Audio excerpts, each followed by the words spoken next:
اب تھوڑے بہت وکلا یا پارٹی کی لیڈرشپ اس سے وہ گھبرا رہے ہیں جو بیٹھی ہوئی ہیں اس وقت. رجیم چینج ہوئی ہے بدریہ چوری, وہ پہلی تھی بدریہ سائفر, دوسری ہوئی ہے بدریہ چوری, وہ بھی نہیں چل سکی, اس کو لوگوں نے مسترد کر دیا, اس کے خلاف ووٹ ڈالا عمران خان کو. اور یہ بھی نہیں چل سکے گی اس لیے کہ ووٹ ڈالنے کے بعد ہم ووٹ چھین کے لے جانے کی اجازت نہیں دے سکتے. انشاءاللہ اس کے لیے ہم پوری فل فلیج فائٹ کریں گے. سارے جمہوری ذرائع اس کے لیے, سارے آئینی ذرائع اس کے لیے, سارے قانونی ذرائع اس کے لیے, اور سارے فورمز وہ ہمارے لیے موجود ہیں.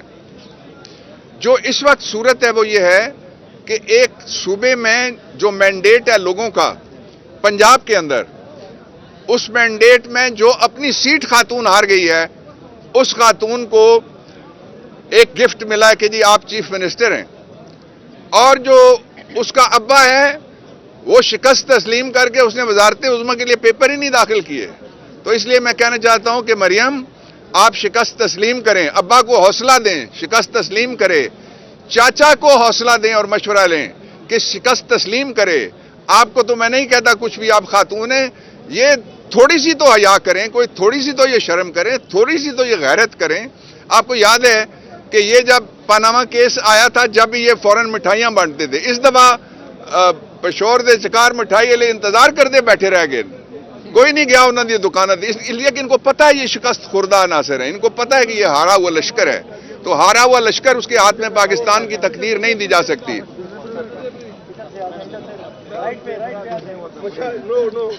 قاضی صاحب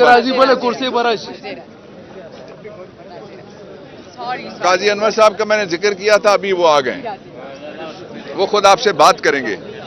دو چیزیں اور میں آپ کے سامنے رکھنا چاہتا ہوں کہ جو اس وقت پاکستان کی جو معاشی صورتحال ہے اور جو امن و امان کی بھی صورتحال اور مسائل ہیں, وہ سارے آپ جمع کر کے دیکھیں تو آپ کو دو اس کے پہلو نظر آئیں گے. ایک پہلو یہ ہے کہ جن لوگوں نے 1984 میں نواز شریف پہلی دفعہ پنجاب کا وزیر خزانہ بنا تھا, 1988 میں پہلی دفعہ وزیر اعلیٰ بنا تھا, یہ جو اس صدی کے زیادہ تر بچے بچیاں نظر آ رہے ہیں, جو جوان لوگ اور ان سے ہمارے والی جو سٹیج ہے اس میں نہیں ہے, یہ تو اس وقت پیدا ہی نہیں ہوئے تھے جب سے یہ حکمران بنتے چلے آ رہے ہیں.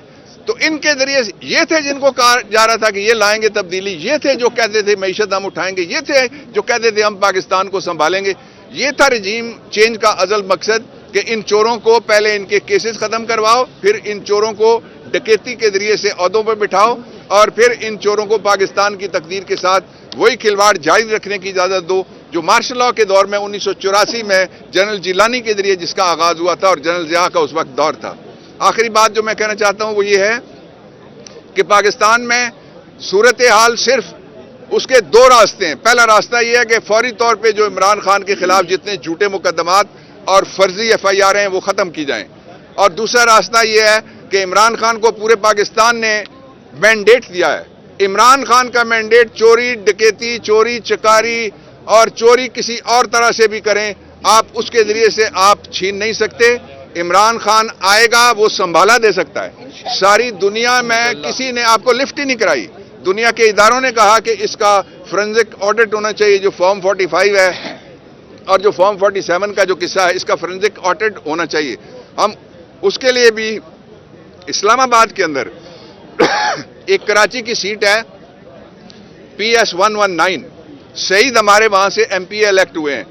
اس میں ہم نے الیکشن کمیشن کو درخواست دی ہے کہ آپ ایک جوڈیشل کمیشن بنائیں, اس لیے کہ فارم 45 کو دیکھنا, یہ جو سپریم کورٹ آف پاکستان کا 2013 کے حوالے سے ایک جسٹس ناصر الملک کی سربراہی میں جوڈیشل کمیشن 3 رکنی بنا تھا, جس میں جسٹس ثانی بھی تھے اور ایک جسٹس KP کے تھے, اس کی روشنی میں یہ بہت ضروری ہے.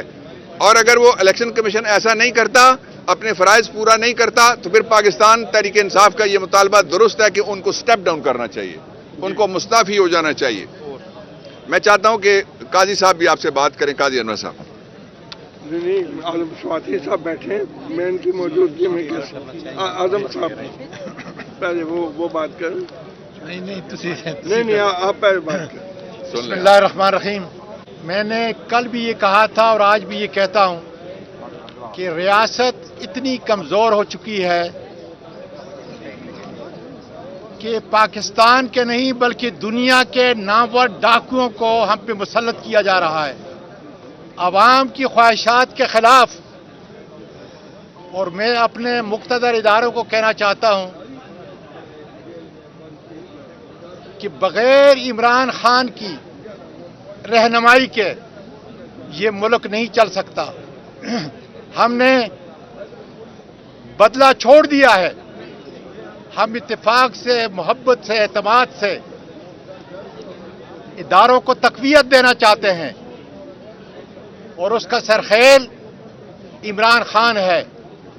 پورے ملک کے اندر خواتین نے، اقلیت نے، میرے نوجوانوں نے، میرے بزرگوں نے ووٹ کی طاقت سے یہ بتا دیا ہے کہ عمران خان کے علاوہ ہمیں کوئی لیڈر قبول نہیں.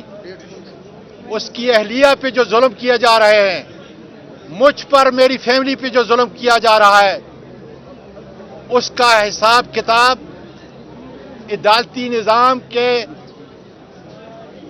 عدالتی منفرد نظام کے ذریعے جو انصاف پہ مبنی ہوگا اس کے ذریعے ہم چاہیں گے. لیکن جب تک عمران خان جھوٹے مقدموں کے اندر اس کو رہا نہیں کیا جاتا، یہ ملک معاشی، معاشرتی، اخلاقی طور پر، عدالتی طور پر نہیں چل سکتا. میں بحیثیت وکیل کے پشاور ہائی کورٹ بلکہ سارے KPK کے عدلیہ کے نظام کو سلام پیش کرتا ہوں. ایک ہی بات وہ کرتے ہیں کہ قانون اور آئین کی علمبرداری ہوگی. جس ملک کے اندر قانون اور آئین کی علمبرداری ہوگی وہ ملک آگے بڑھے گا. اس لیے اگر ہم نے سارے اداروں کو عزت دینی ہے اور ضرور دیں گے تو پھر عمران خان کی قیادت منفرد ہے لکھی ہوئے دیوار کے اوپر، اور انشاءاللہ تعالیٰ اس کے لیے جو بھی قربانی دینی پڑی جان کا نذرانہ انشاءاللہ تعالیٰ پیش کریں گے. اس لیے گزارش ہے سب سے کہ آؤ مل کر اس ملک پاکستان کو آگے بڑھائیں، محبت کی فضا پیدا کریں، استحکام کی فضا پیدا کریں. اس لیے کہ ملک تباہی کی طرف جا چکا ہے، بلکہ جا چکا ہے. بہت بہت شکریہ جی. آپ نے دیکھا ہوگا الیکشن 8 فروری کو ہوئے تھے. کل 1 مہینہ ہو جائے گا 8 مارچ کو. جو الیکشن ایکٹ ہے اس کے تحت الیکشن کمیشن کی پابند ہے، اس کی ذمہ داری ہے کہ 14 دن کے بعد فارم 45 کو ویب سائٹ پہ جائے گا. کل آپ نے دیکھا ہوگا کہ مختلف میڈیا نے بھی اس بات کو چینلائز کیا اور بہتوں نے اس کو ٹیلی کاسٹ کیا کہ یہ تو مہینہ پورا ہو رہا ہے، فارم 45 کیوں ابھی تک جو ہے ڈسپلے نہیں ہوئے. یہ ایک آئینی حکم ہے، یہ ایک قانون کی خلاف ورزی ہے. الیکشن کمیشن فارم 45 کو کب تک چھپائے گا؟ فارم 45 سامنے لانا الیکشن ایکٹ 2017 میں ہے، وہ رولز میں ہے. اور یہی جو ہے کل آپ نے دیکھو گا ڈان پہ اس بات کی پورا ایک آدھا گھنٹہ اس پہ ہوا کہ قانون کی ریکوائرمنٹ ہے، کیوں نہیں ہوتا. میں نے کل بھی آپ سے ایک بات کی تھی اور آج پھر کرتا ہوں. مجھے خوشی ہوئی تھی پرسوں ISPR نے کہا کہ یہ دھاندلی میں ہم ملوث نہیں ہیں، ہم نے صرف الیکشن کے وقت لوگوں کو سیکورٹی دی ہے. میں پرسوں سے پریشان ہوں کہ یہ جو کرنیل اور میجر صاحبان رات کے 2 بجے RO کے آفس میں آئے تھے، یہ کون تھے؟ ان کی تحقیقات کی جائے. یہ آرمی ان کو ڈسون کرتی ہے. ISPR کہتا ہے یہ ہمارے آدمی نہیں تھے. تو یہ کون تھے؟ کس نے پاکستان کی آرمی کی یونیفارم پہن کے فارم 45 کی بجائے فارم 47 الٹے ایشو کیے اور فگرز کو چینج کیا؟